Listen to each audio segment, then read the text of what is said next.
మామూలుగా మీ కూరగాయలు కొనడానికి ఎంత అవుతుంది అని మా అమ్మ అడిగితే ఎంత అవుతుంది 500కి అయితే తక్కువ కాదు అని చెప్పిన అనమాట. అంతెందుకు అవుతుంది, అన్ని కూరగాయలు ఎందుకు కొంటున్నారు అని అడిగింది. ఎంత కొన్నా హైదరాబాద్ కాబట్టి 500కి తక్కువ అయితే కాదు అని చెప్పిన అనమాట. సరే మీ ఊర్లో ఎంత అవుతుంది అని అడిగిన. మా ఊళ్ళో అయితే మామూలుగా 250లో మొత్తం వచ్చేస్తాయి కూరగాయలు. 250లో ఫ్రూట్స్ కూరగాయలు అన్నీ వచ్చేస్తాయి అంట. సరేలే ఈసారి నువ్వే షాపింగ్ చేద్దువు అని చెప్పి తీసుకుపోదాం అనుకుంటున్నా. సరే అమ్మ ఎంత అవుతుంది అనుకుంటున్నావు? మామూలుగా అయితే నేను అనుకుంటున్నా 250 కాబట్టి ఇక్కడ 300 అవుతుండొచ్చు.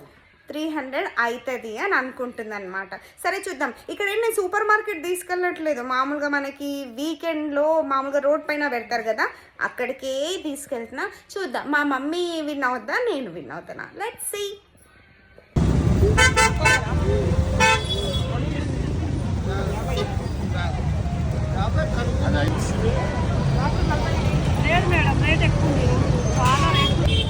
కిలో ఏమైంది?